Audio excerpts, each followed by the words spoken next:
Assalamualaikum, saya akan menampilkan laporan praktikum lapangan saya tentang morfologi tanaman kelapa sawit mata kuliah Botani Umum. Nama saya Alfikri Nugroho Indratman NIM 2403010 dosen pengampu Salmiati, MPD.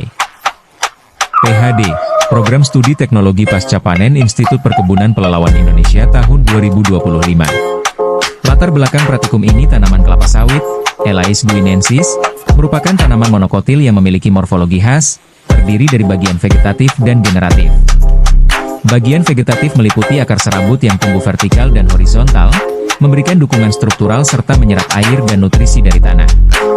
Batangnya tumbuh tegak, silindris, tanpa cabang, dan tidak memiliki kambium, dengan tinggi yang dapat mencapai 15-18 meter pada usia 25 tahun. Daunnya berbentuk majemuk menyirip, tersusun spiral di batang, dengan panjang pelepah mencapai 7-9 meter dan terdiri dari 250-400 helai anak daun per pelepah. Bagian generatif mencakup bunga dan buah. Kelapa sawit bersifat monoecious, memiliki bunga jantan dan betina pada satu pohon namun pada tandan yang terpisah. Bunga jantan berbentuk lonjong dan panjang, sedangkan bunga betina lebih besar dan mekar, keduanya tumbuh di ketiak pelepah daun. Buah kelapa sawit tersusun dalam tandan, dengan warna bervariasi dari hitam, ungu, hingga merah tergantung varietas, dan terdiri dari lapisan eksokarp, kulit, mesokarp, daging buah, endokarp, cangkang, serta biji, kernel, yang mengandung minyak. Pemahaman mendalam tentang morfologi ini penting untuk praktik budidaya yang efektif, pemilihan varietas unggul, serta pengelolaan hama dan penyakit secara tepat. Tujuan praktikum: 1. Penerapan teori praktik. 2. Pengembangan terampilan teknis. 3. Peningkatan pemahaman teori. 4. Meningkatkan kemampuan kerja sama tim. 5. Persiapan untuk dunia kerja. Saya akan pengamatan daun kelapa sawit. Daun kelapa sawit adalah daun majemuk yang menyirip berwarna hijau tua dan merupakan bagian penting dari pohon kelapa sawit.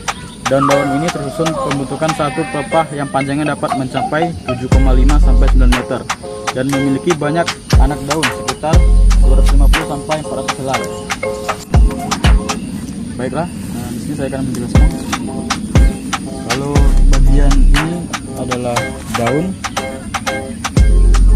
dan ini adalah tulang daun, dan kalau yang besar di bawah itu adalah tangkai daun. Yang besar di bawah tangkai daun.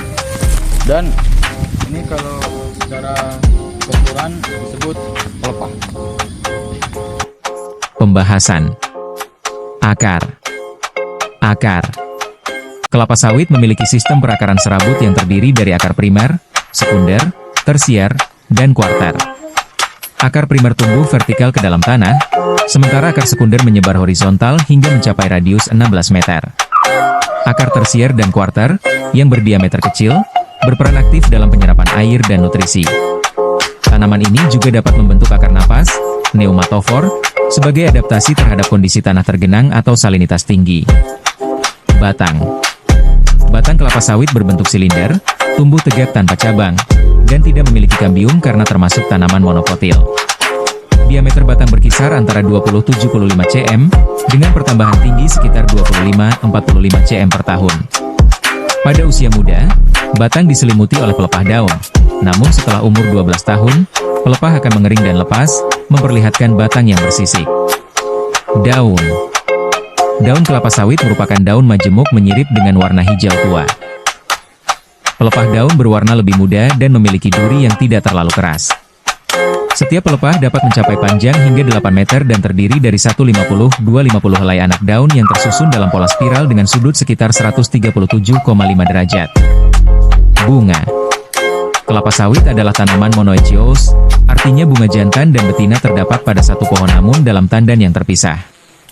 Bunga jantan berbentuk spiral seperti tongkol dan mengeluarkan aroma khas saat mekar, sedangkan bunga betina memiliki struktur yang lebih besar dengan putik dan benang sari yang jelas terlihat saat mekar.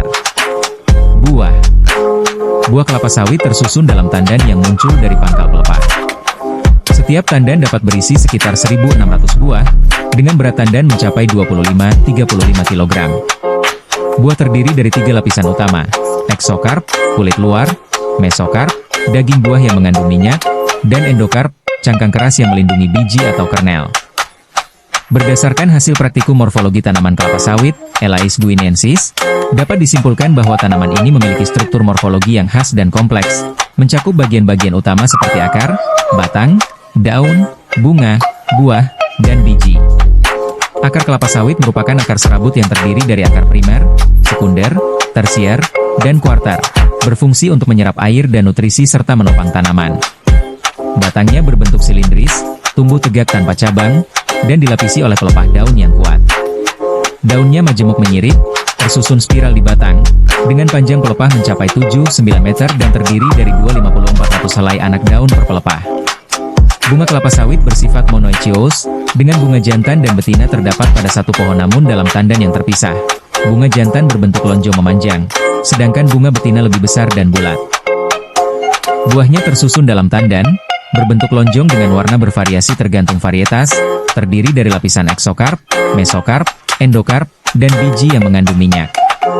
Melalui praktikum ini, mahasiswa memperoleh pemahaman mendalam mengenai struktur dan fungsi setiap bagian tanaman kelapa sawit, yang sangat penting dalam mendukung praktik budidaya, pemeliharaan, dan peningkatan produktivitas tanaman secara efektif. Sekian video laporan praktikum saya, lebih dan kurang saya mohon maaf. Terima kasih telah menonton sampai selesai. Saya akhiri. Wassalamualaikum warahmatullahi wabarakatuh.